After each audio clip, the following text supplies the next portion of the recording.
সব জায়গা আছে, সেই জায়গাটা তো ক্লিয়ার করার জন্য আমার যে ফুড অফিসার আছে তাকে আমি বলে দিচ্ছি যে এটা যেন ক্লিয়ার করে। আর একটা জিনিস হচ্ছে যে আমাদের আমরা আইনের মধ্যে থাকতে চাই, আইনের তৈরি করতে চাই।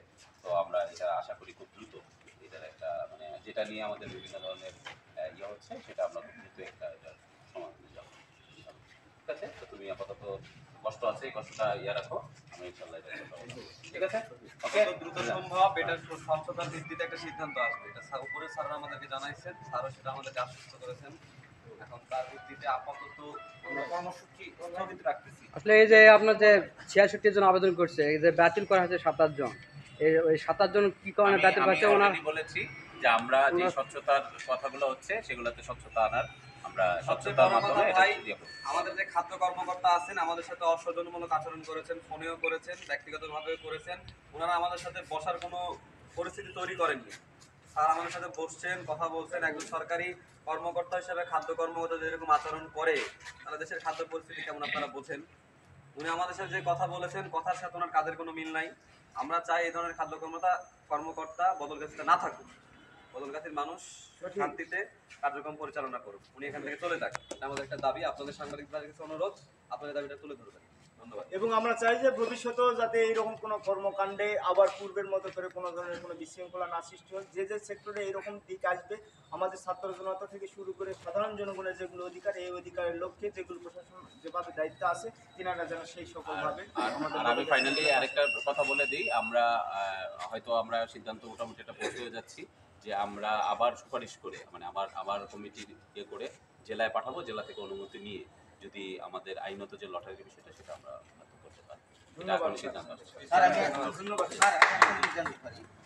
আপনার পার্সোনাল হইলে একটু আলাদা আছে তাহলে ভালো হয়, না আলাদা সবাই নিউজের মধ্যে আছে। আমি ইনকিলাব প্রতিনিধি, আমার নাম এনামুল কবির নাম। আমি আবেদনকারী ছিলাম এখানে একদিন জেলায়। মানে যেহেতু তালিকা প্রকাশ হয়ে গেছে আমি কি কারণে হলাম না এটা আমাকে তো জানানো উচিত ছিল, এবং আমি তো হকদার, এই কারণে আপনি হচ্ছেন। সত্যি কথা আমি বিষয়টি বলেছিলাম যে যারা পায় নাই এবং স্বচ্ছতার ভিত্তিতে টাঙিয়ে দেওয়া এবং জানিয়ে দেওয়া এই বিষয়টা আমি বলেছিলাম। আমি মানে এটার ব্যাপারে আসলে আমার ইয়ে নাই, যেহেতু আসলে সচিবিক দায়িত্ব আমাদের ফুড অফিসার পালন করেন, উনি এটা আসলে করার কথা, তো এটা টাঙিয়ে দিতে বলা হয়েছিল। তো এটা আপনি আমার মনে হয় তার সাথে যোগাযোগ করেন, উনি হয়তো আপনাকে সেই কাগজটা দেখিয়ে দিন। জি, আমি ওনার সঙ্গে ফোনে কথা বললাম স্যার। আমি কথা বললাম যে আমি কি কারণে বাদ গেলাম, দয়া করে আপনি কি একটু জানাবেন। তখন উনি বলেছে যে আমাকে সন্দেহ। তাহলে সন্দেহটা কি স্যার? আমি এটা মানে পাচ্ছি না। উনি আমাকে বলেছে যে এটা আমার সন্দেহ।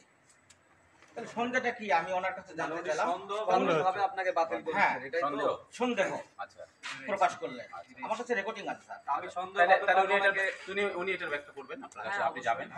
উনি আমাকে বললেন যে আমি মিটিং এ আছি, পরে জানাবো। আচ্ছা ঠিক আছে, আমার মনে হয় স্যার এখানে আরেকটা কথা যে এই বিষয়টা যারা আবেদন করছেন বৈধ অবৈধ কে হইলো না হইলো এটা এইভাবে কিন্তু কাউকে জানানোও হয়নি।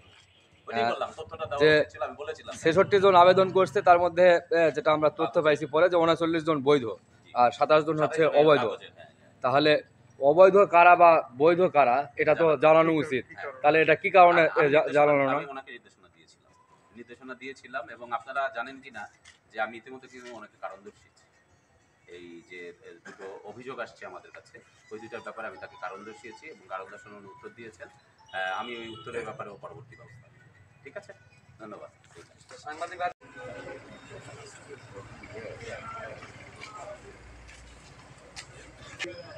ভিডিও চালাচ্ছেন নাকি?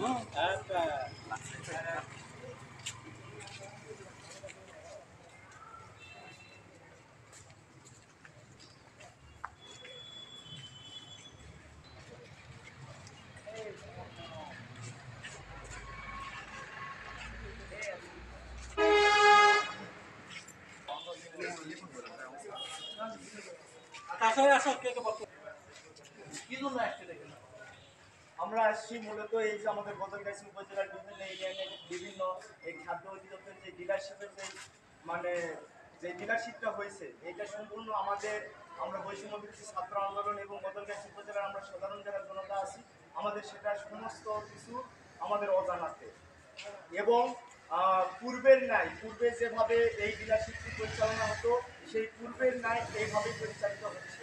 আজকে আজকে সারা দেশে যেখানে সকল কিছুতে দুর্নীতি অনিয়ম রুখে দাঁড়াতে আমরা ছাত্র জনতা কাজ করতেছি, ঠিক তেমনই আমাদের বদলগাছি উপজেলাতে বিভিন্নভাবে দুর্নীতি এবং অনিয়ম জড়িত হয়ে রয়েছে। তাই আমরা ছাত্র জনতারা চাই যে আমাদের এই বদলগাছি উপজেলাকে সম্পূর্ণভাবে দুর্নীতি মুক্ত করার লক্ষ্যে যদি আমাদেরকে সর্বোচ্চ পরিসরে প্রশাসনের কাছে যেতে হয়, আমরা যেতে প্রস্তুত আছি। আমাদের বদলগাছি উপজেলা সর্বপরিসরে সব ক্ষেত্রে দুর্নীতি মুক্ত থাকুক এবং পূর্বের যে নিয়ম নীতি ছিল সেই পূর্বের নিয়ম নীতি আমরা আর চাই না। আমরা চাই যেটা সাধারণ জনগণের যেটা হক, সাধারণ জনগণের যেটা প্রাপ্য, সেটা আমরা সাধারণ জনগণের মাঝে বিভিন্নভাবে দলমত বিভিন্ন কিছুভাবে ক্ষমতায় এখন বর্তমানে আমাদের বাংলাদেশে সরকার নেই। তাই আমাদের এই সংস্কারমূলক কাজের দায়িত্ব আমাদের সকলে। এই যে দুর্নীতি অনিয়ম যেভাবে চলছে, আমাদের সকলকে এক হয়ে সেটা রুখে দাঁড়ানো আমাদেরকে কর্তব্য, কিন্তু সেটার কোনো প্রতিফলন আমরা পাচ্ছি না। আমরা দেখতেছি যে আমাদের বদলগাছি উপজেলার যে সেক্টরগুলো আছে পূর্বের ন্যায় যেভাবে দলীয়গতভাবে যেভাবে পরিচালিত হয়েছে, সেই পূর্বের প্রথাগতভাবে আবারও সেই সেক্টরগুলো সেইভাবেই পরিচালিত হচ্ছে। তাই আমরা বৈষম্য বিরোধী ছাত্র আন্দোলনের সবাই আমরা এখানে উপস্থিত আছি। আমরা চাই যে আমাদের এই বদলগাছি উপজেলা সঠিক সুন্দর সমৃদ্ধ বাংলাদেশের পথে যেভাবে সামনের দিকে সারিরা যেভাবে চাচ্ছে, আমরাও সেইভাবে এই বদলগাছি উপজেলাকে দুর্নীতিমুক্ত এবং সকল অনিয়ম অরাজকতা রুখে দিয়ে আমরা সুন্দর সমাজ প্রতিষ্ঠিত করতে চাই। আমার নাম মোহাম্মদ লিখন হোসেন, আমি বৈষম্য বিরোধী ছাত্র আন্দোলনের বদলগাছি উপজেলার প্রতিনিধি। ধন্যবাদ। আপনারা তো রাজি আছেন? আলহামদুলিল্লাহ। আলহামদুলিল্লাহ। ধন্যবাদ। হৃদয় কথাগুলো ফোনটা শোনো।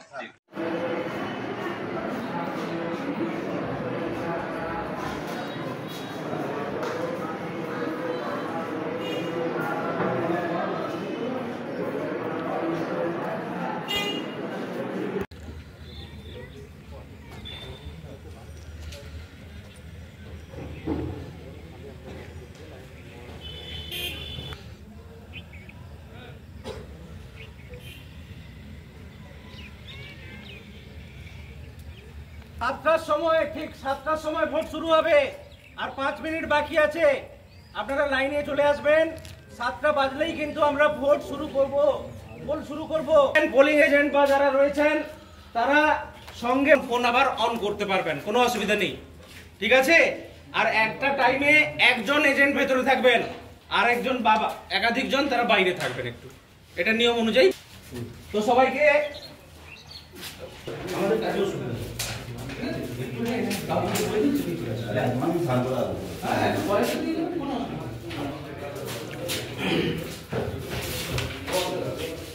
আমাদের পোলিং অফিসের 4 জন আছেন, পোলিং এজেন্ট 2 জন আছেন। স্যার আপনার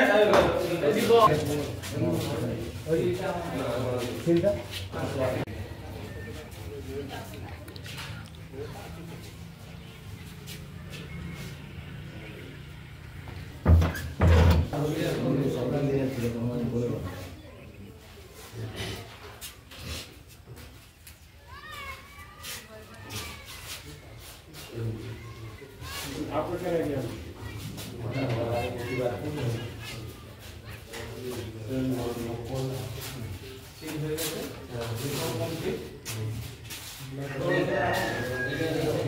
বিজেপির নেতাকর্মীকে নাকি পুলিশ তুলে নিয়েছে এবং আজ সকালেও মেদিনীপুর শহর থেকে বিনোদ হাতিকে তুলেছে, একদম নাম ধরে বলেছে এবং একাধিক কোড বলছি বিনোদ হাতি সকালবেলায় বটতলা চয় কালী মন্দিরে দাঁড়িয়ে যত লোক যাচ্ছে থ্রেট করছে, তাই কেন অ্যারেস্ট করা হবে না?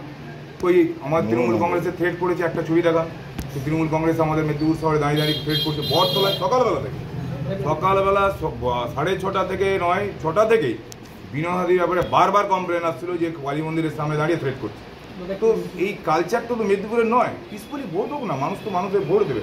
থ্রেট কালচার কতগুলো ছেলেকে নামিয়ে দিয়েছে। কালকে আমার স্মৃতিকোনা স্কুলের সামনে, স্কুলের পাশে রসনারা বিবি হচ্ছে আমার এখানের মহিলা সভাপতি 22 নম্বর ওয়ার্ডে, 4টে ছেলে কানে দুল পরে ঘুরছে। হঠাৎ করে তিনি বলছেন আরে তোমরা হঠাৎ করে মোটরসাইকেল চালাচ্ছ কেন, কে আপনি, কেন এসছেন, আমরা ভোটের লোক। এগুলো আরে আমি ভোট কেন্দ্রে, এইটা আমার ভোট কেন্দ্রে, এটা আমার বাড়ি, তাকে গিয়ে ধমকাচ্ছে। অর্থাৎ এই যে চমকানো ধমকানো কিছু ছেলে ক্লাব এদেরকে সংগঠিত করে কিছু ছেলেকে টাকা পয়সা দিয়ে ভোট করা যায় এইভাবে। বলছি দাদা গতকাল একটা অভিযোগ আসছে বাড়িতে ঘিরে রেখেছে পুলিশ এবং বিজেপির যেমনটা অভিযোগ যে তাকে বেরোতে দিচ্ছে না, এক প্রকার পুলিশ সেখানে ঘিরে রেখে নয়ন দে একটা লোক কিনা আমি জানি না। নয়ন দে 4 বার দল পরিবর্তন করেছে, কখনো তৃণমূল, কখনো বিজেপি, কখনো তৃণমূল, কখনো বিজেপি। যখন যে ছাত্র পরিমাণ এসেছিল, এই ভোটের আগেও এসেছিল, তারপরে বললো বিজেপি অনেক টাকা দেবে। তারপরে আবার ফোন করে কদিন আগে বলছে না বিজেপি বললো টাকা দেবে, তারপরে দিচ্ছে না, তাহলে আমি কী করবো? আমার ভাই তোমার মতো লোকের আমার দরকার। তারপরে তার কি বিষয় বিচ্ছন্ন ভাই বলতে পারবো না। যদি তার কোনো বিরুদ্ধে অভিযোগ থাকে পুলিশ দেখবে। শুভেন্দু অধিকারী টোটাল এখন যে প্রক্রিয়াটা পুলিশ প্রশাসন সব হচ্ছে যে নির্বাচন কমিশনের আওতাধীন। ফলে যা কিছু বিষয় যা যা বলা আছে নির্বাচন কমিশনকে বলুক, জেনারেল অবজারভার আছেন, পুলিশ অবজারভার আছেন।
চলে আসো,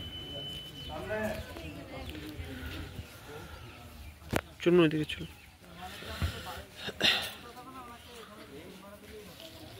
মোহাম্মদ রাসেল প্রধান স্যারকে শুভেচ্ছা ও অভিনন্দন।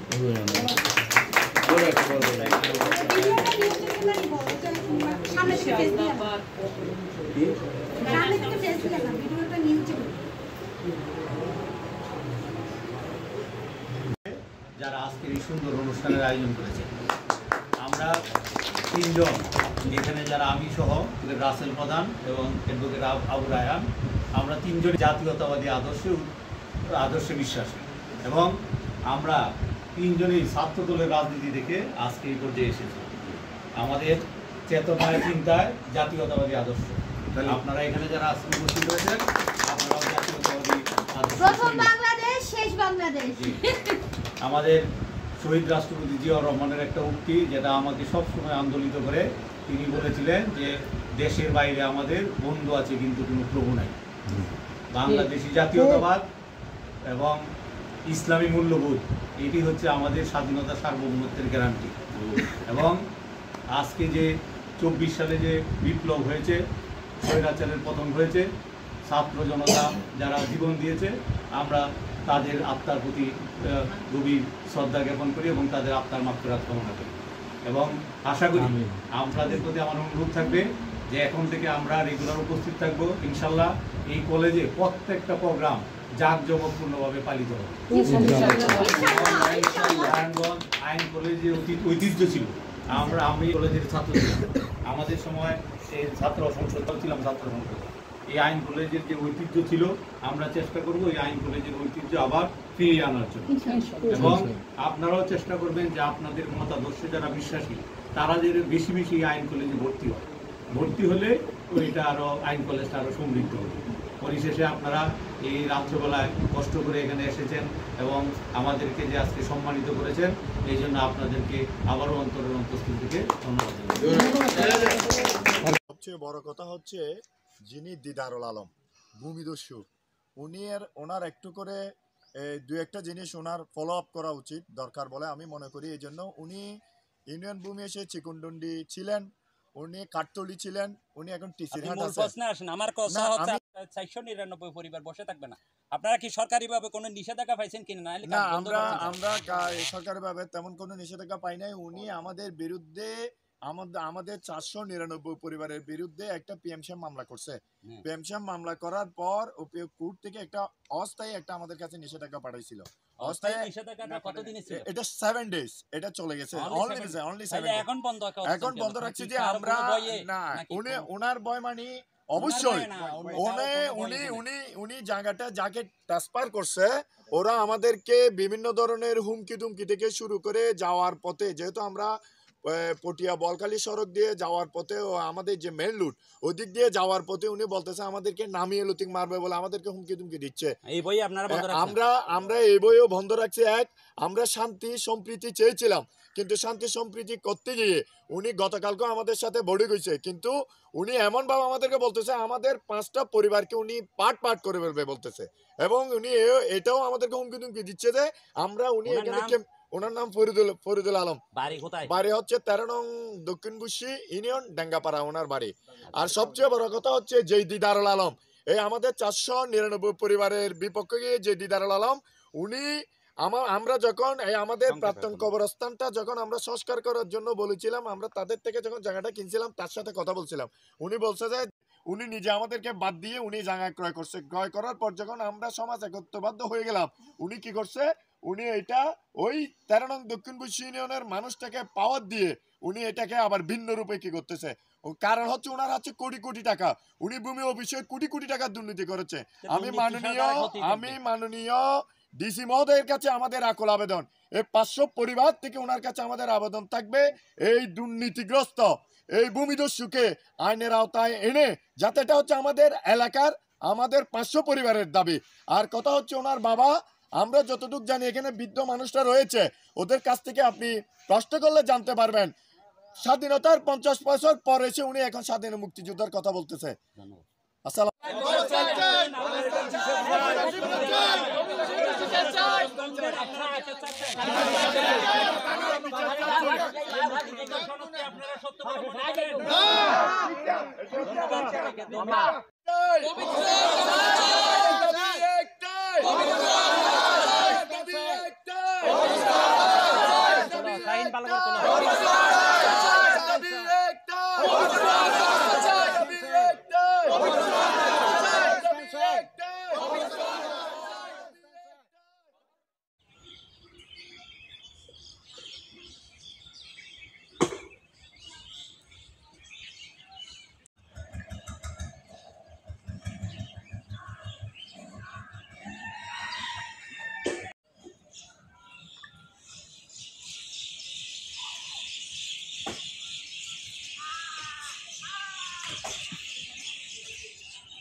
আজ 2 বছর 3 বছরের উপর এরা শুনলাম যে আবার আমাদের কাছে সব আলোচনা করতেছিল। এই ভালো আছেন?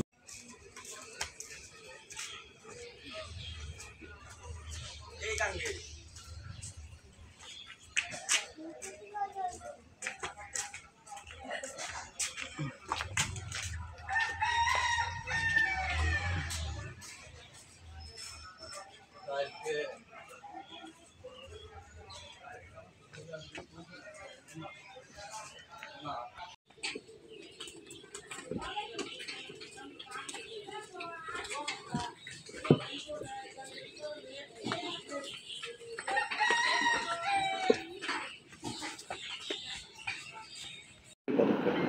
শিক্ষকরা কি বলছিল ওরা মূলত? শিক্ষকরা যেরকম প্রত্যেকে আমাদের সঙ্গে তদন্তে সাহায্য করছে। স্যার এখানে একটা বিষয় মূলত ইউজার আইডি ওরা ফেরত করেছে স্কুল কর্তৃপক্ষ। এটা আবার বলছি যে তদন্তের যেটা তদন্তের প্রসঙ্গ সেটা আমি এখন বলছি না, সেটা নিশ্চয়ই আপনারা জানতে পারবেন। এর সঙ্গে তো আমরা বিরাট একটা চক্র আছে, এটা মনে হচ্ছে দেখছি, আমরা খতিয়ে দেখছি সব। রাজ্য জুড়ে কি একটাই চক্র না বিভিন্ন? সেটা দেখুন, আমি আমার জেলাটা বলতে পারবো, ঠিক আছে? যে সমস্ত জেলা তাদের মতো করে ইনভেস্টিগেশন করছে, সেই অনুযায়ী ইনভেস্টিগেশন যেরকম এগোবে নিশ্চয়ই আপনারা জানতে পারবেন। এটা মুখ্যমন্ত্রী নিজেই বলছেন যে এরা যেন টাকাটা পেয়ে যায়, সেটাও জেলা প্রশাসন কি দেখছে? প্রত্যেকটা জিনিসই জেলা প্রশাসন এবং সর্বোচ্চ যে মহল আছে প্রশাসনের প্রত্যেকটি জায়গা থেকে দেখা হচ্ছে। ওদেরকে ট্রানজিট রিমান্ডে আনার পর আপনারা কি পিসিতে জন্য প্রেয়ার করছেন? আমরা নিশ্চয়ই পিসিতে নিয়ে তারপর বাকি ইনভেস্টিগেশন করব। নিশ্চয়ই। ঠিক আছে। একটু উঠিয়ে বাকিটা ম্যাডাম ঠিক আছে অফ করছি, অফ দাঁড় করে কথা হবে।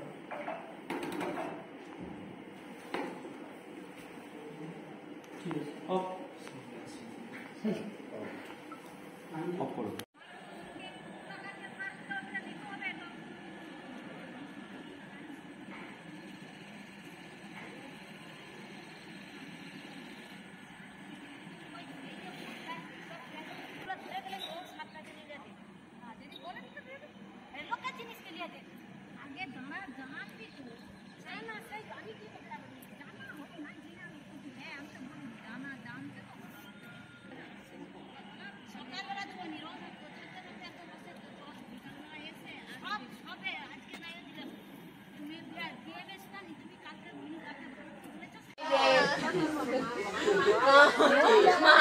কোনোদিনও যাবো না আমার বাড়িতে, কোনোদিনও যাবো না।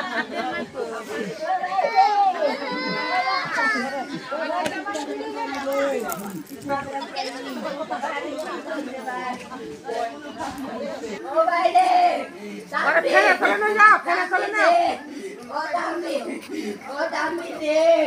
আমি তো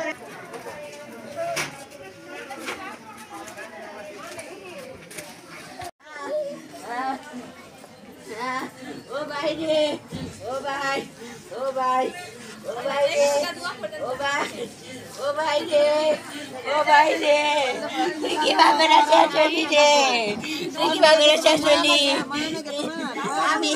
আমি নিজের হাতে গিয়ে নিয়ে মোটরসাইকেল কিনা দিলাম গো, আমি নিজের হাতে কিনা দিলাম। আমাদের প্ল্যাটফর্ম, আমাদের এই retire arm forces junior commission officer welfare association যে সংগঠিত হলো, এই সংগঠনকে কেন্দ্র করে আপনাদের কাছে কোনো মতামত বা কোনো কথা, যে কথাটাকে কেন্দ্র করে এই রাজওয়া অগ্রসর হবে এমন সাজেশন, এমন কথা যাকে কেন্দ্র করে আমরা এই সংগঠনকে আরো শক্তিশালী করব, এই সংগঠনকে যাতে কোনো বিতর্কের মুখে না যায় সেদিকে লক্ষ্য রাখবো।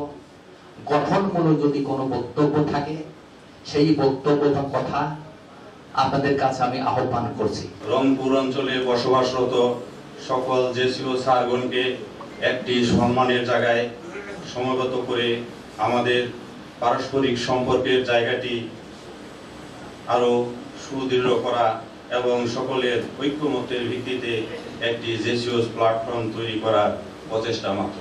আর এই প্ল্যাটফর্মটি হতে যাচ্ছে অরাজনৈতিক, অলাভজনক এবং সম্পূর্ণ সামাজিক সংগঠন, এবং এর প্রধান লক্ষ্য ও উদ্দেশ্যই হচ্ছে এই সংগঠনের ব্যানারে আমরা একে অপরের সুখে দুঃখে, বিপদে আপদে, পারিবারিক ও সামাজিক আচার অনুষ্ঠানে যথাসাধ্য পাশে দাঁড়াতে পারি। বাংলাদেশে অনেক সংগঠন হয়েছে, অনেক সংগঠন আছে। এই সংগঠনগুলো শুধু আমরা দেখতেই ছিলাম, আমাদের জুনিয়র কমিশন অফিসারের কোনো সংগঠন নেই। এই কনসেপ্ট থেকে আমরা এই সংগঠনটা করার একটা পরিকল্পনা গ্রহণ করেছি। আমাদের প্রথমত উদ্দেশ্য হচ্ছে সকল রিটায়ার্ড জুনিয়র কমিশন অফিসারদেরকে একত্রে করে একে অপরের সঙ্গে পরিচিতি লাভ, একে অপরের সহায়ক হিসাবে কাজকরণ। এখন আমাদের যে সংগঠন, এখন যদি আমরা সবাই মনে করি যে এটা আমাদের সংগঠন এবং এখানে কোনো দ্বিধা থাকবে না, কোনো দ্বন্দ্ব থাকবে না, আমরা যত বাধাই আসুক না কেন আমরা যদি আমাদের জায়গায় সচেষ্ট থাকি, তাহলে আশা করি অদূর ভবিষ্যতে আমরা একটা ব্র্যান্ডে পরিণত হতে পারবো ইনশাআল্লাহ।